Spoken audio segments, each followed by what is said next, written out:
All right, today's the day. 10 miles away from 200,000 miles.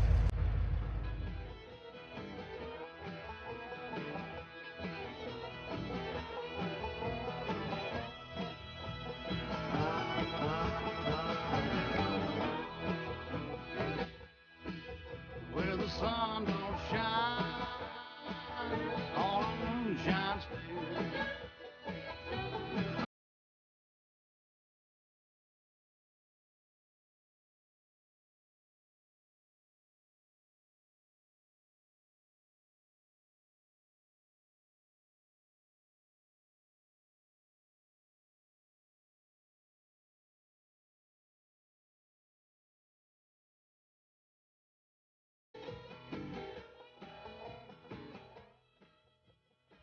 Well, my friends, it looks like it's just about that time.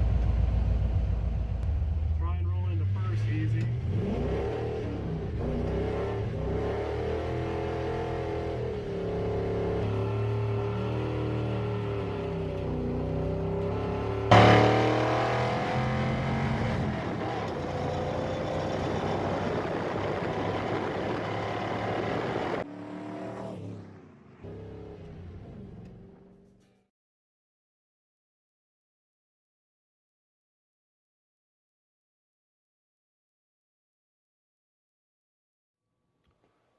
Howdy my friends, and welcome to the channel today. I'm Luke, and today we're going to go put the F-100 in storage. We finally got a nice 30-degree day, and should be warm enough to get it up and going and get it put away and everything. I opened the door here. It's still pretty cold.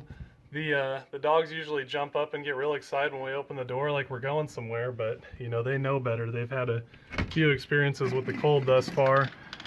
We can see the Maverick here still doing her thing, but normally I get my F-100 put away a lot sooner than this, but we just had a pretty quick cold snap here in Iowa and I just didn't get around to it. Now most of my other stuff I can get fired up pretty okay, but the F-100 I don't run a choke on. Reason being is, you know, I just drive it only in the summer months. I'm very protective of it because it was my first vehicle, I guess, and the salt and everything, it just makes quick work of these old cars. So I try and avoid that. And you know, in the summer, I just give a little foot feed and it's no issue. It does have an electric choke on the carburetor, but it's not hooked up. I just have everything wired open. I'm not a big fan of electric chokes. Looks like we still got some battery power here. Fuel's coming up. It's got an electric fuel pump on it, so luckily we can charge up our fuel bowls. You know, without having to do any tomfoolery. So we have a functional accelerator pump this time. There she goes.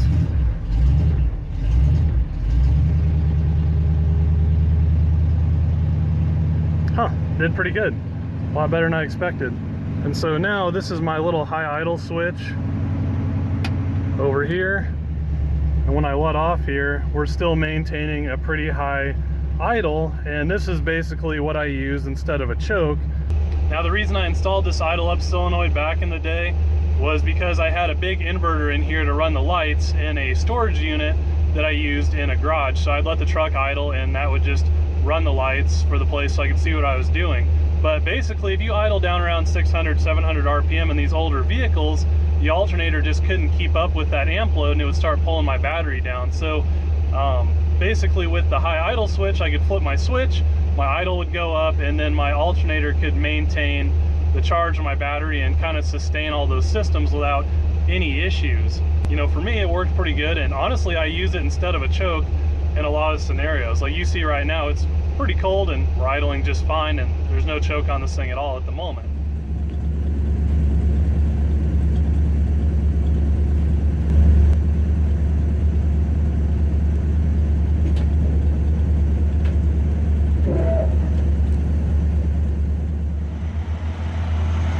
So here's a quick shot of the idle up solenoid. All it is a little piston that comes up and contacts your throttle and raises your throttle position technically. And you can see that as she's warmed up, the idle RPM has increased. You know, we're up around, you know, somewhere well above 600 or 700. So we'll shut her off here. And you can see that our idle drops back to, you know, a typical 800 or so that I run on this truck. Now personally, I prefer a manual choke over an electric choke like this any day. Reason being is that, you know, if something fails and they stick a little bit or whatever, you know, when you're running around and you're overly rich and you don't know it, you can wash your cylinder walls and ruin your engine in a hurry. And I love these Summit carburetors a lot, but my key grievance with them is that they only come with an electric choke option. And normally I change them out, I'll buy a manual choke and install it, but for how much I drive this truck in the cold months, you know, I really only drive it when it's warm out. For me, it just really wasn't an equitable decision to do that. So basically, if you just loosen the 3 screws on the retaining ring and turn it all the way forward, it'll lock open your choke so it never tries to close on you, or you can tie this little lever down. There's a few ways to do it. All right, looks like she's good and warmed up. This is like the most stock cam on earth. It has 21 inches of mercury here at idle, which is just ridiculous. I did 5-speed swap this truck like some 10 years ago.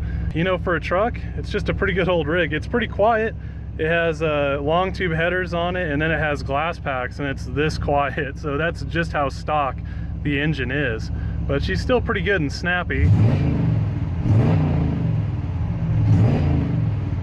You know, and she definitely, with the 5-speed, will get out of her own way, no problem. All right. Now I'm sure you're wondering why I'm actually moving the thing and why I don't just let it sit here all winter. But at the trailer park here, I only technically have 2 spots. And at the moment, I'm kind of commandeering my neighbor's parking. Awful nice of them to allow me to do so from time to time. But it's just not very neighborly of me. So I was fortunate enough this year that I have a nice storage spot in the trailer park itself that I was able to get when someone moved out. So that'll do just nice and perfect for the F-100 here. This truck's really treated me pretty good over the years. The 5-speed is just so much fun. All right, so here we are. This will be the F-100's home for the next, I don't know, probably 4 months. So I need to get the snow all cleaned out of the back of the truck there and get all this stuff put in there so everything will fit. And I don't know, in the spring we'll pull the old F-100 out, and I already had some 91 octane in it with no ethanol, so I assume it'll just light right off and drive right out of here no problem in the spring.